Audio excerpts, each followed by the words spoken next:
I see it. There we are. Okay. So following this talk, there will be an opportunity to ask Jenn and Benni questions. And the way that we normally do this in the Live from Lucy talks is that we ask you to submit your questions in the chat during the talk or after the talk. And then I'll collate your submitted questions and try to put them to Jenn and Benni once they have finished their presentation. So now I am delighted to introduce to you our speakers. AORA is a collaborative virtual space and platform co-founded by art curator and patron Jenn Ellis and award-winning architect Benni Allan. With a focus on provoking the senses and well-being in a virtual setting, AORA aims to promote emerging to established artists and engage art enthusiasts through the curated meeting of architecture, fine arts, and music. Since their launch in 2020, AORA has collaborated with over 160 creatives and welcomed over 50,000 unique virtual visitors globally. Jenn, a Lucy alumna from 2011, she just told me, has been a curator in the fine arts industry over the past decade, working from Geneva to London and to Hong Kong. With a passion for entrepreneurship and solution finding, Jenn is the founder of her curatorial practice, APSARA Studio, which has collaborated with leading galleries and museums globally. Benni runs his architectural studio, ABBA Architects. It sounds a bit like a pop group, I know, but just slightly different, with commissions in the arts, fashion, retail, education, and exhibition sectors. Alongside his practice, Benni also teaches lectures in architecture, including at the University of Greenwich, the Bartlett School for Architecture, and Central St. Martin's. Together, Jenn and Benni bring visions for AORA, being the new form of exhibiting art in an increasingly digitized world. Jenn, Benni, the platform is all yours. Thank you so much, Henriette, for that wonderful introduction. It's always funny to hear someone else describing back to you what you do and what you do. So it was very eloquent and quite enjoyable. Thank you everyone here for joining us today. It might be this evening if you're in Europe, but conscious that we might be dotted all over the world. As mentioned by Henriette, I am Jenn Ellis. I am the co-founder of AORA, along with Benni Allan. So we are the co-founders of AORA, and as we were just describing beforehand, AORA derives from ahora, which means now or present in Spanish. And while we launched in June 2020, our story actually goes a little bit further back. So if you indulge us, we'll maybe start off by telling you our little story. As mentioned by Henriette, I studied history of art at Cambridge from 2009 to 2011. And that was quite a pivotal moment because I developed a real passion for not just art, but art, space, and context. And it was a passion that took me to Hong Kong, where I lived for 5 years, developing exhibitions and trying to think of alternative approaches to exhibition making that would connect different artists and galleries and museums all over the world. But with all that excitement also came a lot of travel, which brought with it burnout. And in 2017, I found myself in hospital back home in Switzerland. And I noticed that there was art on the walls, but none in patients' rooms. I also noticed that I was very bored and that I wanted to do something else than read my book or watch TV. So this sparked a bit of thinking. And I started thinking, well, why would hospitals bother to have art on their walls? And I went down a rabbit hole, as I tend to do, and I realized that actually not only has art been proven to alleviate pain, it's also been proven to reduce stress and improve your mood. All these things that me, myself, as a lover of art felt instinctively, but which were scientifically proven. So then I thought, how do you bring these benefits of art to people who are immobile? And a thought that came to my mind was virtual reality, or more precisely, a virtual world. And so in 2017, I convinced the University of Salford up in the north of England to fund a prototype. And the prototype was truly terrible. It was so bad because we were mimicking reality and creating 4 walls that were white, and all we did was think about putting in a virtual wooden floor. And it was not inspiring, it didn't reduce my stress, and it definitely did not improve my mood. So then I started thinking about, well, what is wrong here? And I approached Benni. Benni is a wonderful friend. He is an inspiring thinker, and we'd collaborated at that point on multiple projects together, which were each time sensitive about what I previously described, art, space, and context. And Benni was like, well, Benni can tell you more, but one thing that really was, he's like, oh, I've been looking at the impact of design on dementia. And so we started thinking about what a virtual space that inspires could look like. And certain things were described, such as space, harmony, nature. If some of you may have been to Naoshima, or in Japan, or Yorkshire Sculpture Park, or Dia Beacon in New York, art is able to breathe, but the architecture also plays an important space. Benni will describe a little bit more, but basically we started approaching different VR developers. And in particular, we approached a VR developer who had a background in gaming. So that emphasis on experience. Following that, we actually developed the virtual space in 2019. So this is pre-pandemic. This is pre-COVID. This is pre-things, being halted. And we were just sitting on it in 2019. We'd been speaking with the Arts Council about showing parts of their collection, but that was about it. And then in 2020, when COVID hit, we had this flash moment. And I'm sure we've all experienced these flash moments at one point in our lives. But it was a flash moment where, like, wait a minute, it's not just people in hospital who need to improve their mood and reduce their stress. It's everyone, everywhere in the world. Secondly, it's not just people in hospital who are immobile, it's everyone right now. And thirdly, why are we speaking with the Arts Council? Because although their work that they're doing is amazing, the people who need the most support right now are artists and galleries globally that are not connected as they used to be, and require opportunities for display, connection, sale. And so maybe I'll leave our story there for the moment, and Benni can introduce himself and his background. Thank you. Thanks, Jen. Jen touched on a few things just then, and I remember back when we first met and the idea came about to think what it would be to design in the digital world. And one of the things that we really wanted to do was to make a space that had the opportunity to inspire, but at the same time to create spaces that were somewhat familiar. And I think, as we all know, the digital space, the metaverse, all of these kind of spaces that are popping up are becoming really quite prominent in culture. And this was way back before that wasn't really a conversation.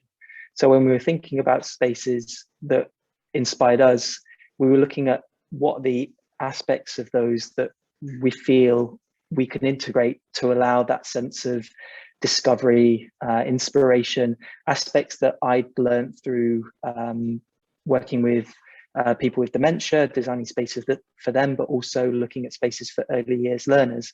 And it's all about creating moments of discovery, play, opportunities that allow someone to discover for themselves, which ultimately creates inspiration. And in the context of healing, when we were looking at originally for people in hospitals, what could we do to transport someone into a space that would not only allow them to have access to art, but also give them that element of inspiration.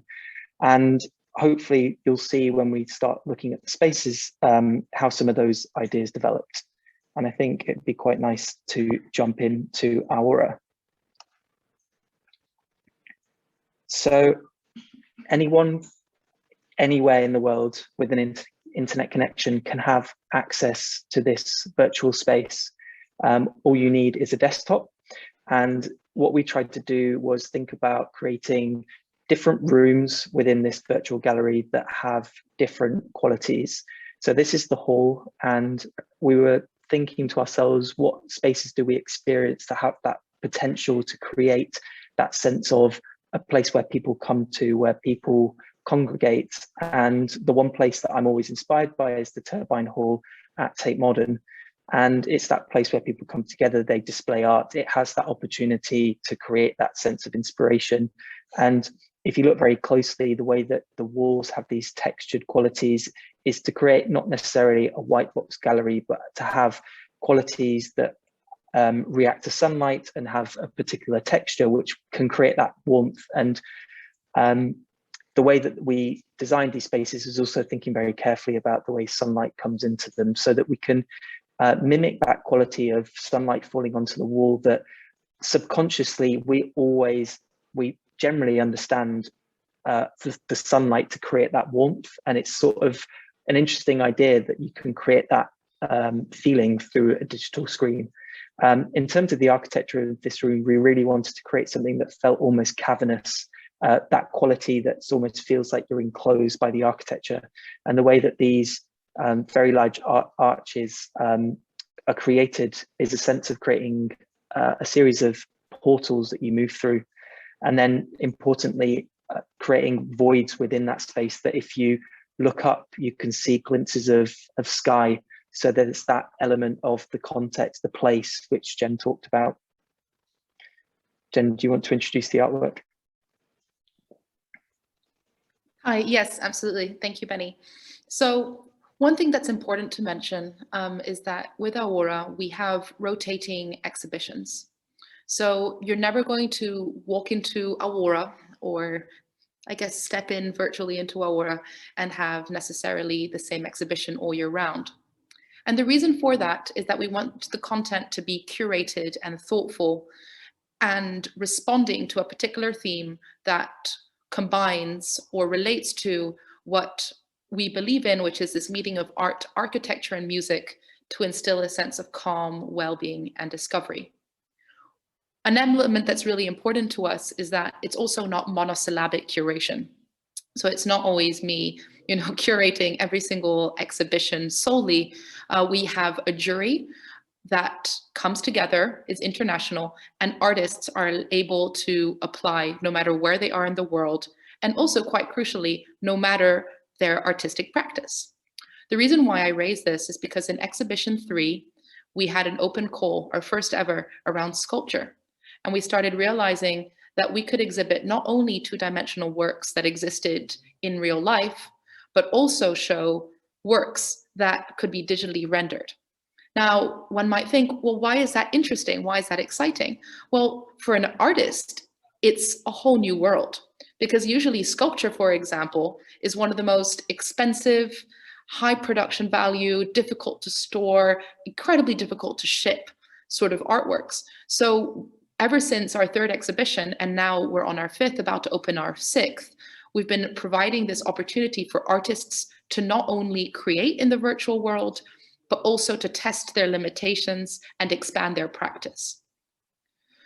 Each exhibition also involves artists from absolutely every single corner of the globe.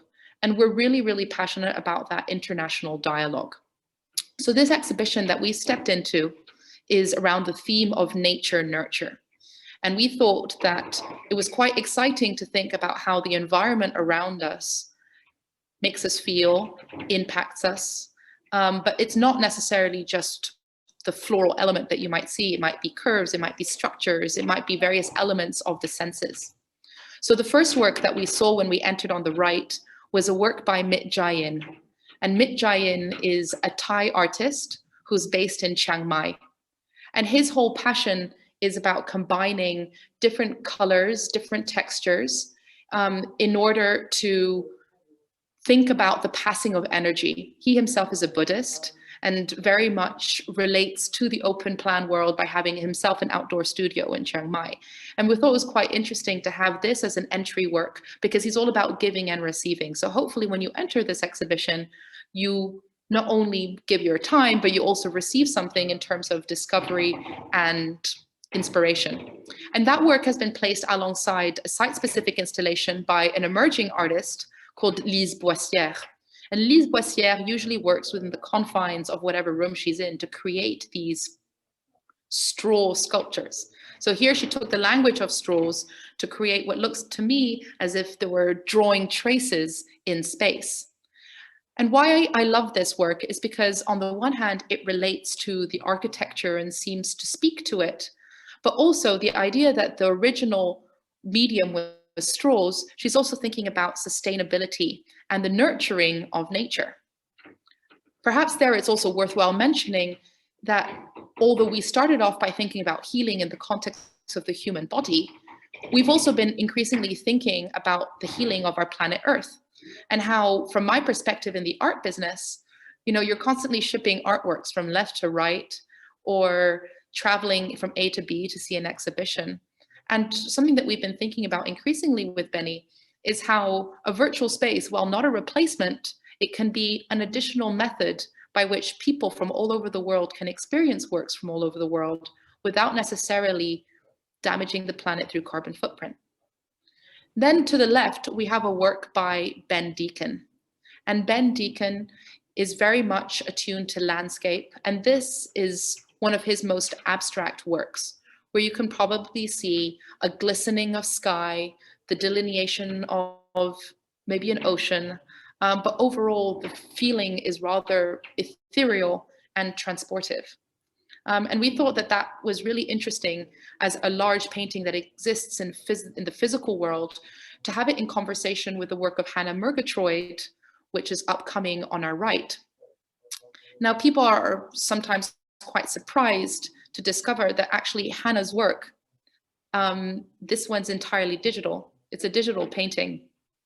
And I was having a conversation with Hannah this afternoon, actually, because we were speaking about some mentorship work. And she was like, you and AORA pushed me to think about the possibilities of creation. And this has now inspired me to go off and create various works on paper and works on silk. So this is an entirely digital work, which relates to air, wind, the passing of clouds. There's a sense of movement, and there's a sense of movement despite the fact that it's digital, and there's a sense of movement that you can relate to in your real physical worlds, despite the origin being virtual. And I think that's something that's really interesting to think about in the context of AORA, because in the activating the senses, the hope is that your senses are activated and your awareness is heightened so that when you go about your everyday life, very much rooted in the real world, you know, you might still be sparked. And coming up on the left, we've got another work by Mit Jae-in, a bit different to the one that we first saw through its texture. One thing that I will highlight is also when you get up close to it, you can click on the plus button that's on the bottom right-hand corner, and in your own leisure and in your own time, you can get information on the artworks and who the artist is. So hopefully, you know, people who want to dig a little bit deeper can. And then you've also got a work by Gary Ros Pastrana, who's an artist from the Philippines, which is made out of all these different collage pieces of paper, and it's quite incredible. And it's also quite incredible to think that this work currently lives in Manila, and we're probably in all different parts of the world getting the opportunity to see it. Ending on the whole is a site-specific mural by an artist called Shiraz Baiju. Shiraz Baiju, and this work in particular, is very important because it's one of the studies that he put forward for a site-specific major installation that will be presented by the Whitechapel Gallery in London, commissioned by Tower Hamlets. And what you see are women who are part of the suffragette movement. And one of the reasons why we wanted to include it in this initial whole that's thinking and setting the tone for nature nurture is because even though we're talking about, you know, healing from a mental perspective, one of the things that came up once in an exchange conversation that we had a couple of exhibitions back was about how well-being is not just about drinking your green juice. It's all about also creating safe spaces so that you can discuss various societal and political topics which have resonance, have relevance, and need to be brought to the fore. So that sort of wraps up this particular space. And then perhaps Benni will introduce the next. Thank you. I just want to touch on something very quickly that you were talking about there. I think what we've been blown away by is that response by many artists who now see the digital space as a new medium. And we never imagined that we would be replacing a gallery. You know, we're very material people. We like to see things in real life, but actually to have a platform that offers artists a new route, a new way of discovering their own creative practice has been really rewarding. And as Jenn was saying, each show is sort of developing new things. It was once sculpture, it's now digital painting. And it's really interesting to be part of that conversation and actually nurturing artists themselves to be able to create new works. We're about to move into room 2. Since we work in the digital space, we're almost able to do anything we like. At the end of the day, it's just, you know, it is digital, but what we try and do through the architecture is to create elements that have a familiar quality. We all have a subconscious language of architectural forms. From a very, very young age, we understand the size of a door. We understand where the position of a door handle is. And it's these elements that we try and replicate in terms of scale to allow a sense of familiarity when you're moving around. And then once you move into the next space, actually before mentioning that, the other aspect of working in the digital space is that we can continually change. But we like the idea that our gallery has certain qualities that people can recognize. But this space in particular, which is in between 2 of the rooms, is a room that we keep changing each time. And it comes to that idea of creating spaces that relate to context, but also allowing the artwork themselves to influence what we might do in them. And then when we move into the next one, which we'll see in a second, this space was, I think, the first one that we designed, and it was inspired by the Domus Aurea, which was a palace built for Emperor Nero in AD 500. And unfortunately, it's a palace that was only around for about 3 years. Upon its completion, Emperor Nero was overthrown, and as a punishment, it was built on top of. Now, it's actually there, it's in Rome, and it wasn't until the Renaissance period that there was people that were able to get down there and discover artwork, discover frescoes that inspired new works. And we like the idea of creating a space that reflected the architectural qualities of that room, and also make a place that no one can ever really discover, but also people who we know are immobile, who don't have access to these spaces, can experience that digitally. I'm going to move through and then we can come back, Jenn, just so that you can appreciate the architecture. One of the main features of one of the central spaces within Domus Aurea is this oculus, which is this opening up to the sky. And we wanted to create that moment of creating a beautiful quality of these spaces, of the light coming through, so that you really have that connection. The idea also being that you create spaces that have, you don't really know where the boundary between inside and outside. And it's something that you can do through digital architecture, is create that quality that really makes you kind of stop and think and almost have a subconscious experience of being outside. Something that we've learned very recently, which I'm sure many people know, is that they've proven that just looking at wildlife documentaries actually helps with anxiety and stress levels. So it's quite nice to think that if you get very, very close, and this is actually part of the artwork, but you can really see the subtle qualities of the water moving. And you even have 2 little fish which swim in our piece of water in the center of the gallery. Over to you, Jenn, to talk about the art. I'm laughing because those little fish were a last-minute introduction by one of our finalists for the last open call, Anusha Zia. And I had to say, both Benni and I were like, you're going to put fish in our pond? We're like, okay, I guess we're going to add some wildlife. So I laugh because, you know, there's always a little bit of like negotiation and conversation. This for me is one of the most nourishing spaces in AORA.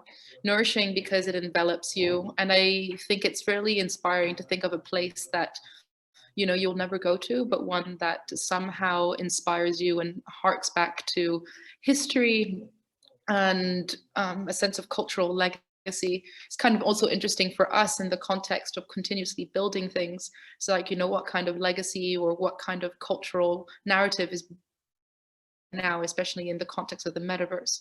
So I think it's really interesting to be thinking about past histories and future ones. The works here are by, once again, an array of different artists. The first work that you see here on the left is by Zac Zono, who is probably our youngest artist in the exhibition. He is 22, I believe, and he's originally from South Africa, but now based in London. And then this is followed and put in conversation with Augusta Lardy, who, while having a reference to nature, is thinking a lot about dreams, how they on the one hand can be soothing, but also quite tormenting. And I think it's interesting and important, once again, like as we said beforehand with Shiraz Baiju, to not just make the space around, you know, well-being and care to be a bunch of really pretty landscapes, but also to have little elements that one might connect to. If you think of the work, for example, of Francis Bacon, you know, it can be quite dark, but then also in that darkness, there's a relatability and there's a humanity, because ultimately, you know, one of the most important things is to come from a place of authenticity and vulnerability. And then this is put in conversation with another work by Ben Deacon. So Ben Deacon he also had a work in the previous hall, but as you can see here, we're getting more figurative, and this is a bit more of his signature style, which once again to me is particularly dreamlike. But whereas Augusta seemed to be having a little bit of a nightmare, this one seems relatively utopic, or a little bit of an Alice in Wonderland situation through the chessboard, the parasol, which maybe perhaps alludes to a beach. And it's quite interesting to put that once again in conversation with a larger work by Zac Zono, because then I think it makes you look at them differently. You know, these are abstractions of flowers or of tulips. And I think at first glance, you might think, oh, you know, they're quite pretty. But actually there's a sensibility and maybe even a melancholy with those flowers, because there is a sense of passing, how at one point they're one color and then another. And, you know, there is something about this ecosystem or a sense of passing in the same way that dreams exist at one point, but then at the next, you know, they flitter and they disappear, sort of like petals falling. And then this is another work by Ben Deacon, and we're coming back to this signature style of, you know, the check works, the chessboard, but there's also an increased sense of water, of flow. And I think that that's also really interesting in the context of dreams, of nature, of nurture, of things passing, of things moving, but also placing that aqueous element in conversation with the pool that is so crucial to the center of this hall.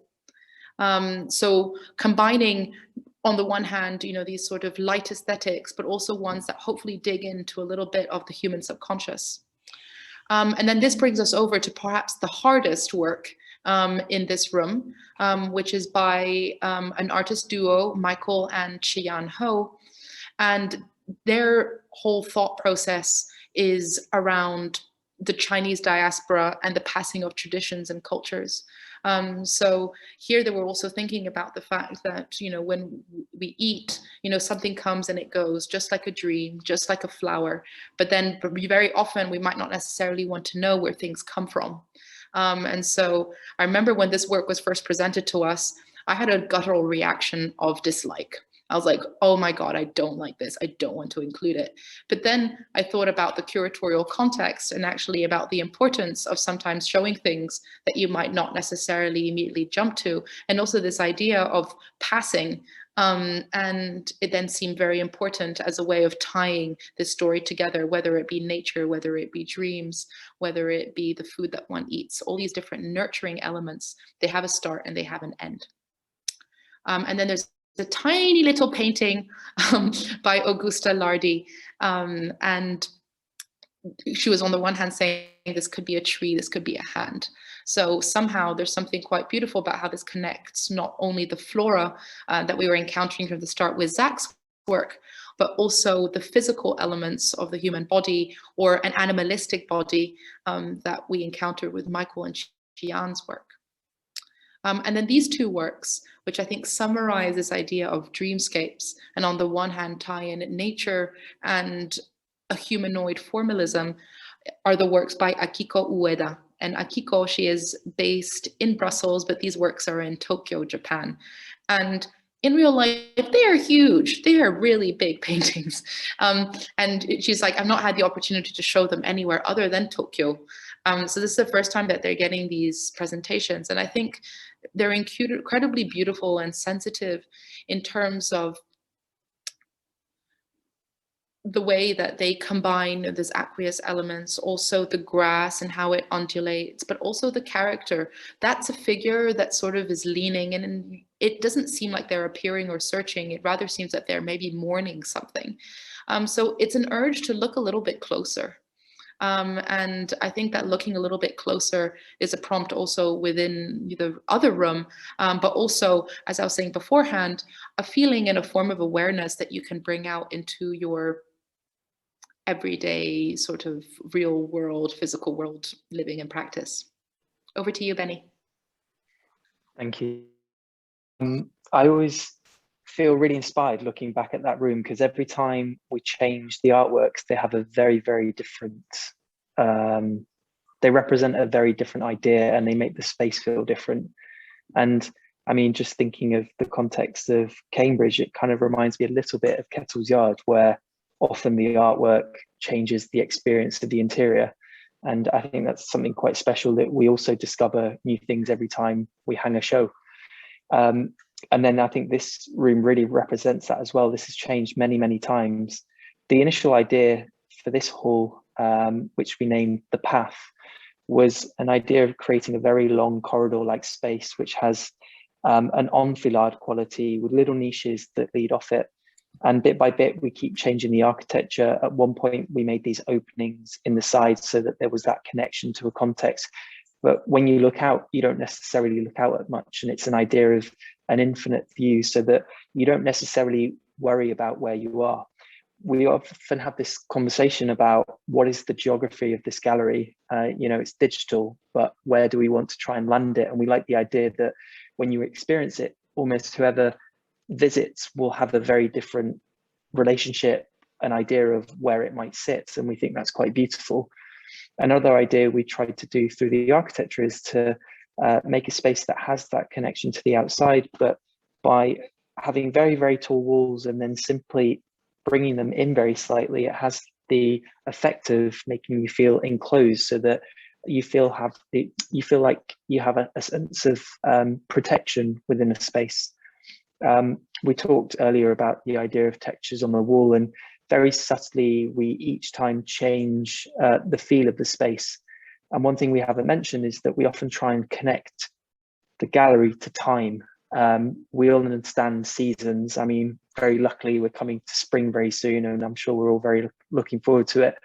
And the color of the way that the sun comes through, the light, the position of the sun always represents a time in the year.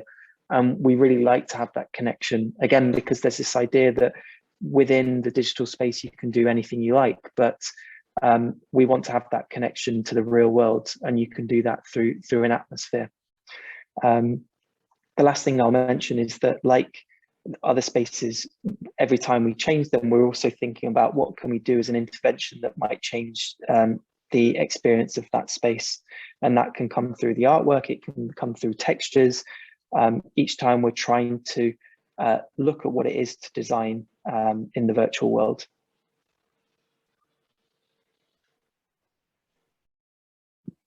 Amazing, thanks, Benni. I always think from a curatorial perspective, this is one of the most beautiful, but also thinking of intervention, one of the trickiest to do interventions in. We've had in the past sculptures hanging from the non-ceiling, composed of multiple dots. We've had artworks in the nooks. And this time around, we were thinking about creating a bit of a breakage point. So in the middle, and then how that relates to the experience, and also not putting something face on, but that you would wrap around or like go around, sort of like hinting to a screen. And in this hall, we're focusing on 4 particular artists. So one of them is Januario Jano, who is on the right. And these are composite photographs that he takes from historical moments. He himself is Northern African, and then combining it with elements of nature and histories that might relate on the one hand to cultural ancestry, but also the fights of different people. So in the sense, it's like thinking about, you know, how is culture made, how are places made, and, you know, how do we enjoy the environment around us? It's not something that's occurred haphazard. It's occurred through the hard toil of generations before us. And cultural legacy isn't something that just occurs overnight. It's something that has been built by people. And then also the question of what gets seen and what does not get seen, right? So important to have that conversation as a starting point. And that's been placed alongside the work of Adam Boyd. So these are, thinking about texture once again, these are actually works on textile. So these are very much inspired from a period of time that he spent in Iceland doing a residency. So collating images, mixing them, placing them, mixing them, placing them. You know, it's very much a collage of nature's imagery that then he has printed onto various bits of like polyester, silk. And I think it's really interesting to play with different mediums. This is something that we can get into later, but, you know, Benni and I have played with glass, we've played with neon, we've played with metal, we've played with mesh, seeing what it can best be articulated into the virtual space and what cannot. And then here to the right is another work by Adam Boyd.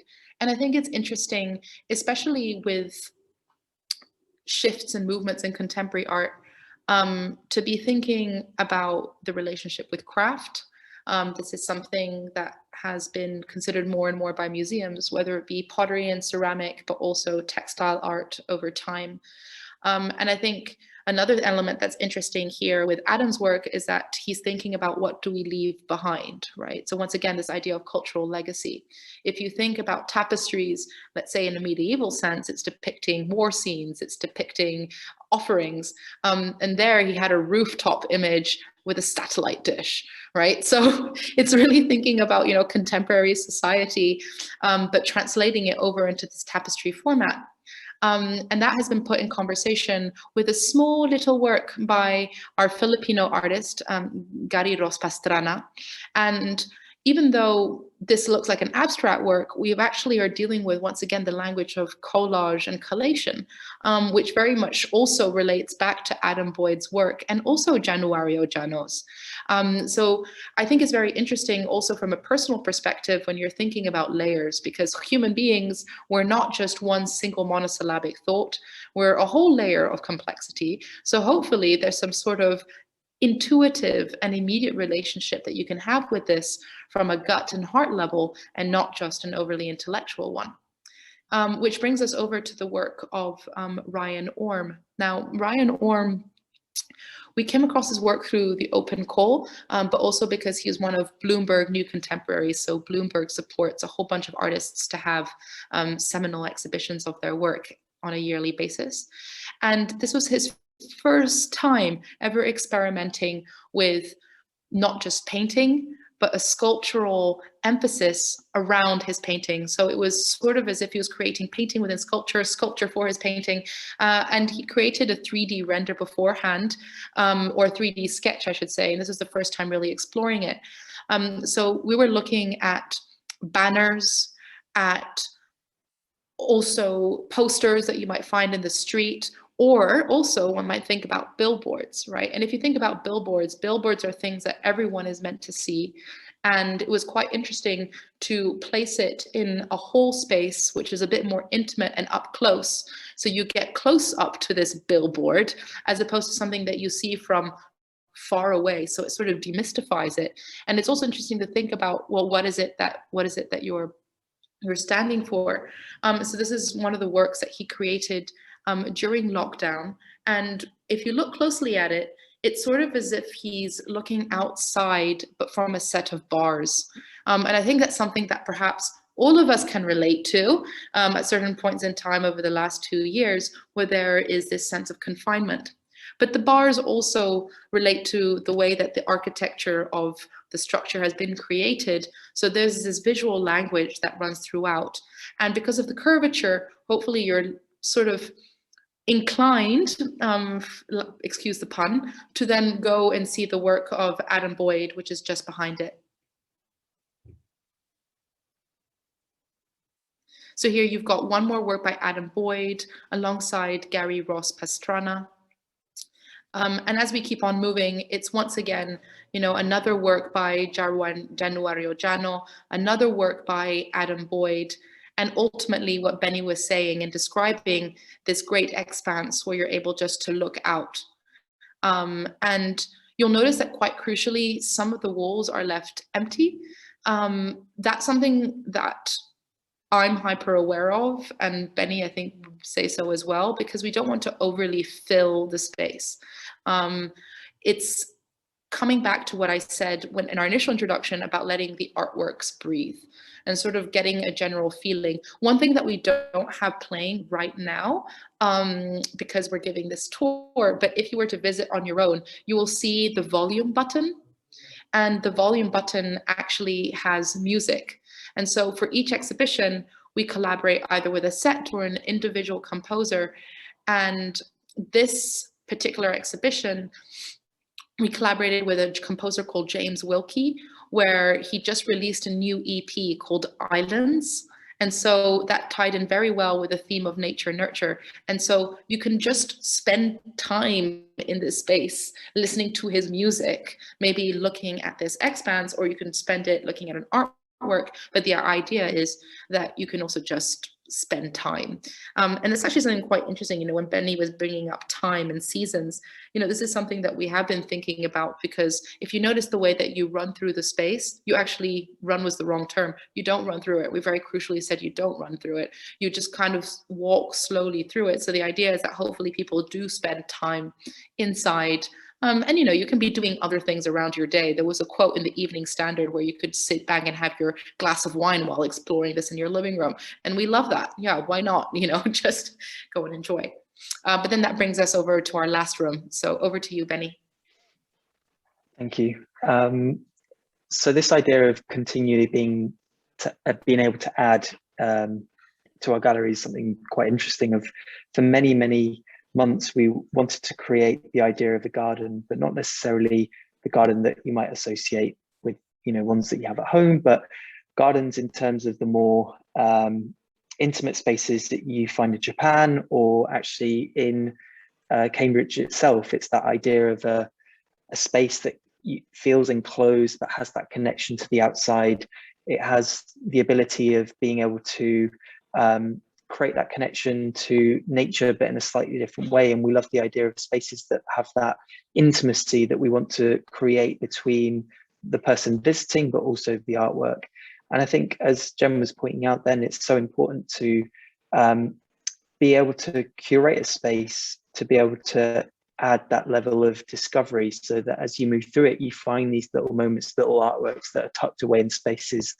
And the intention is to make a unique relationship between the artwork and the architecture.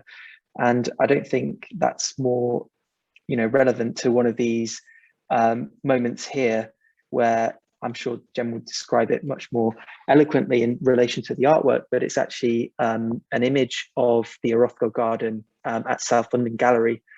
And it's quite amazing that Jen chose to place it in this moment, because I think the relationship between the opening and the way that light comes through really relates quite perfectly to the architecture of this landscape garden that he created at the back of South London Gallery. And I think that's what's really special about everything that Jen and I try and do, is each time we're trying to relate the art to the space, to the textures, to the way that the sunlight comes through. And it's all about creating moments of calm, which relates to how you move through it, but also how you might experience a work. And the last thing I'll say is, in terms of the way that you move through the space, you're allowed to sort of move quite freely. We want to create moments that allow that element of discovery, but also create some playfulness, which you can do by even just moving through this, what should be like a stone garden. And we really like that idea of making opportunities of play, even, you know, at any age, any generation, you have that playfulness when you experience the gallery. Thanks so much, Benni. Sharing the sculpture garden with you is so exciting for us, because we've been speaking about wanting a sculpture garden ever since we launched AORA. And especially as we started venturing more and more into the 3D space and realizing the opportunities there were for three-dimensional objects. So this is the first exhibition that we've launched this with. And, you know, coming back to Gabriel Orozco, the first work that Benni was sharing, I think there was something there that was very sentimental for both of us as well, because that Orozco garden in South London Gallery, and if you've not been, I really, really highly urge you to go. It's one of our favorite spots in this entire world. I'm going to go that big. And it's a very special reason, inclusion for multiple reasons. We've been primarily collaborating with artists and with galleries, but for the first time here, we also collaborated with a museum. Think about museums and how they've been also suffering through not having the usual footfall, through increasing gallery prices.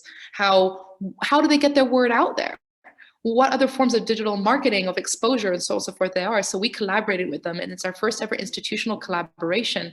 And we included one of their prints that they're currently including to raise funds for their museum. And we've got it here. And, you know, there's been a lot of spin and a lot of talk around physical meets digital. And what I say, and what Benni, you know, we've been talking a lot about, is how this can also be a platform, a prompt to then go off and experience something in the physical world. So someone might approach this and see it and be like, hey, you know what? I really want to visit South London Gallery. Like, that looks really nice. So there's this visual articulation and this visual pairing around harmony, but also how this can have tangible real life impacts for every single artist, organization, gallery, and so on and so forth that we collaborate with.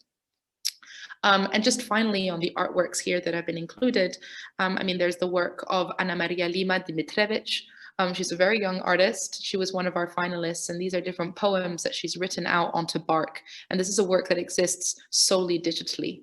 And that's been put in conversation in the background with the work of Mit Jae-in, who started off our exhibition. And the idea being there around texture, around feeling, and really trying to articulate at every single point and every single touch point how, despite this being a digital realm, we're very much vested to round it out in the senses about feeling something. And we truly believe that despite the fact that this is digital, you can experience something physically and get a sense for it soulfully. So, you know, this is our virtual gallery space, and perhaps, you know, for those of you, you've been looking at the top, seeing, oh, you've got about, you've got gallery, you've got artists, you've got events, you've got shop. Thinking a lot about this sense of the senses, actually, we then started thinking also about smell. So if you go on the shop, you can actually see a bunch of the candles and the scents that we've been developing. So really trying to think about how you can bring a little bit of AORA into your everyday life, how AORA can be at your fingertips. It can be something that is experienced. It's a way of being. So perhaps we'll leave it there. Thinking of AORA as a way of being, but a way of being through culture and care, and seeing the digital world not as an opposition, but as a tool. Thank you. Thank you so much, Jenn. Thank you, Benni. This has been really soothing in the early evening and really calming and extremely interesting, with beautiful views, virtual but three-dimensional views nevertheless. So what I'll do now is to give the floor to our audience by reading out some of their questions. And so the first question is by Lindsay Shaw-Miller. And she says, I like very much the placement of the Brian Orme piece, and also the inclusion of textiles really adds to the versatility of the viewing experience. So actually, I just realized it's not a question, it's just a comment for you, but saying well done and great. I don't know if you want to comment on that. Yeah, I would like to comment on that. And first of all, just Lindsay, thank you so much for your feedback.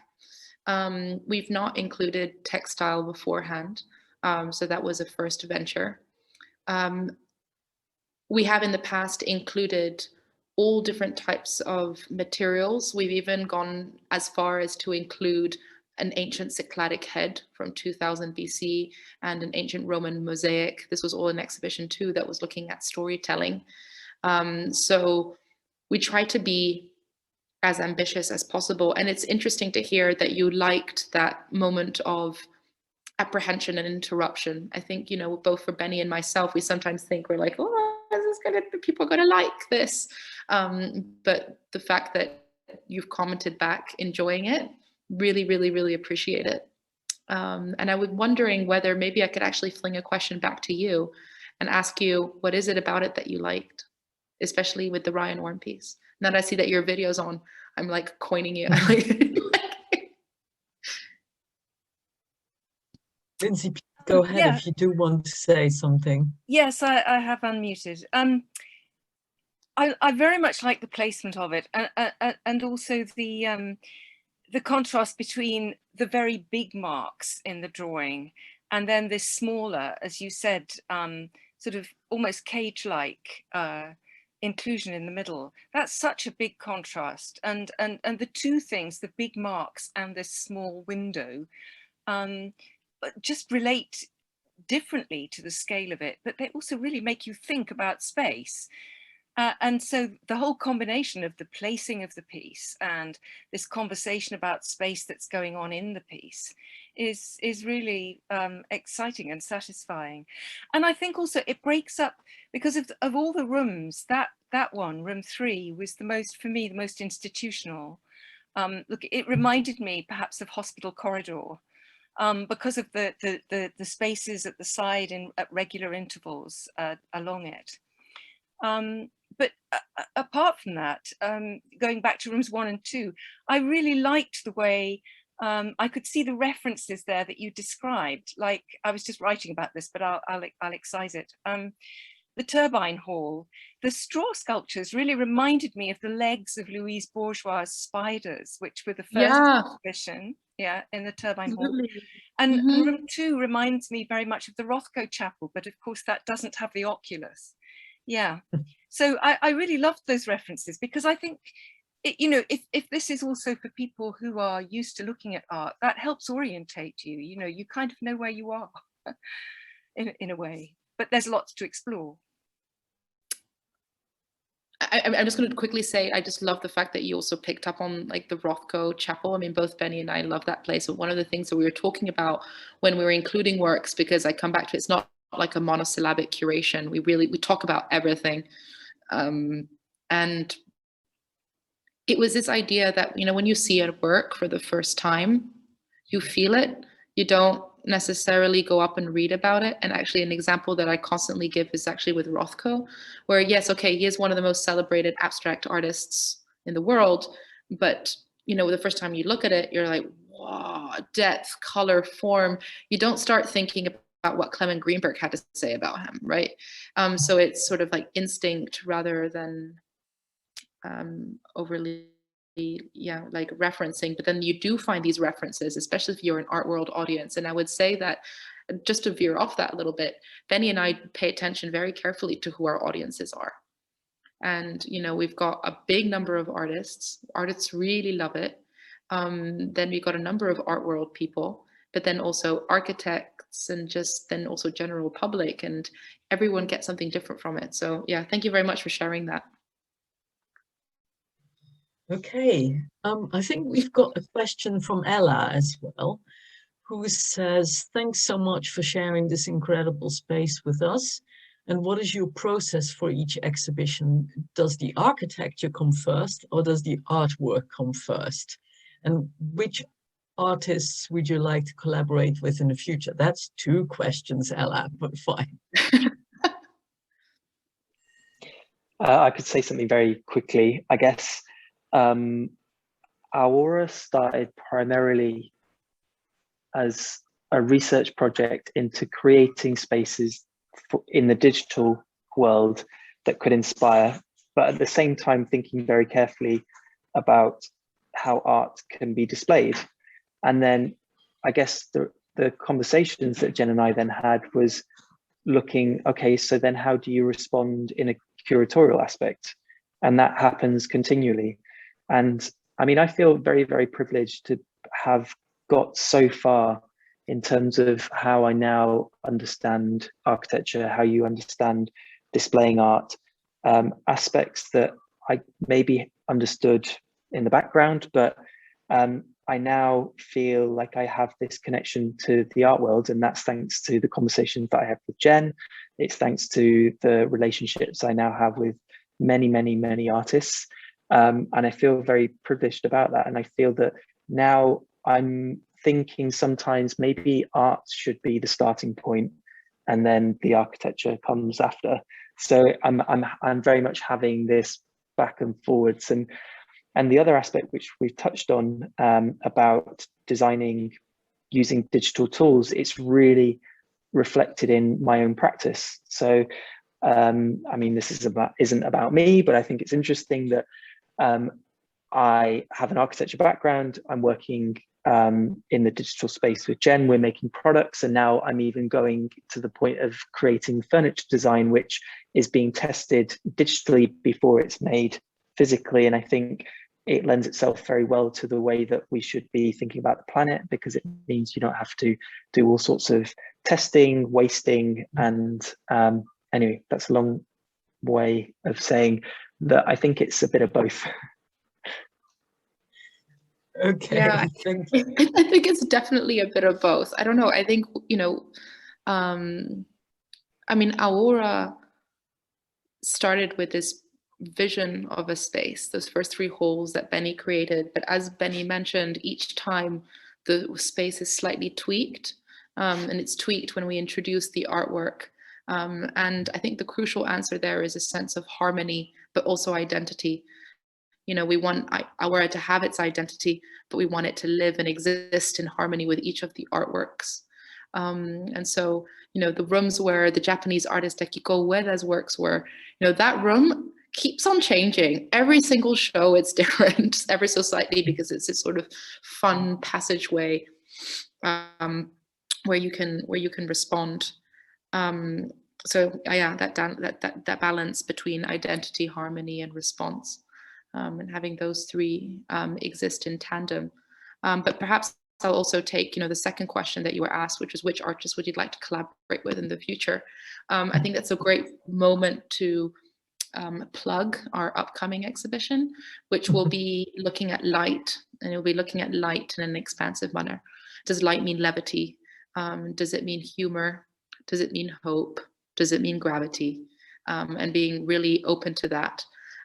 So we will be announcing a new open call towards the end of this week. I mean, I know it's already Wednesday, but at the end of this week.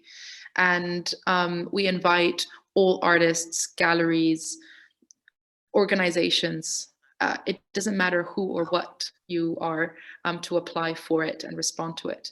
And what you will get there is You'll be reviewed, the work will be reviewed by a jury. So there are people from New York, people from London, people from other parts of the world, from a myriad of different backgrounds across collectors, curators, entrepreneurs, so different voices. So that sort of lateral thinking, which is brought forward. And yeah, very excited to see who applies for that. You know, there's a combination of every single time we discover new people who we did not think of beforehand. We're just like, you know, Ryan, for example, he applied. I didn't know his work beforehand, and I was like, whoa, this is amazing. Let's go for it. But we all have to decide unanimously on including the finalists' work. But then alongside that, we always invite some artists as well.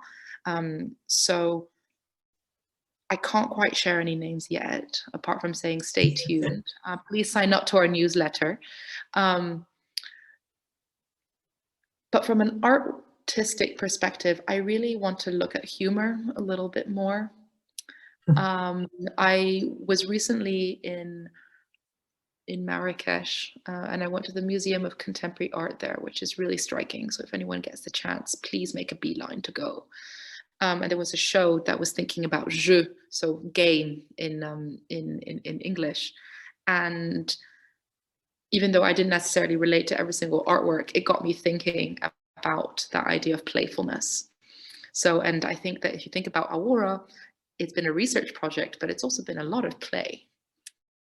And I think it's really fun and beautiful to play, you know, especially as adults, that childish instinct, you know, but through each of what each of us do, whether it be across architecture and curation, and also for the artists. So yeah, watch this space. It'll open end of May. I think thinking about all going and playing a bit and bringing some more humor into our lives is a wonderful way to finish this presentation, this talk. And so once again, Benni and Jenn, thank you so much for bringing us into your virtual art world and showing us all these wonderful paintings and pieces of art. And to the audience, thank you for being there. And we hope that we'll all see you again for another Live from Lucy talk. And so thanks again. Thank you. Thank you so much. Bye. Bye.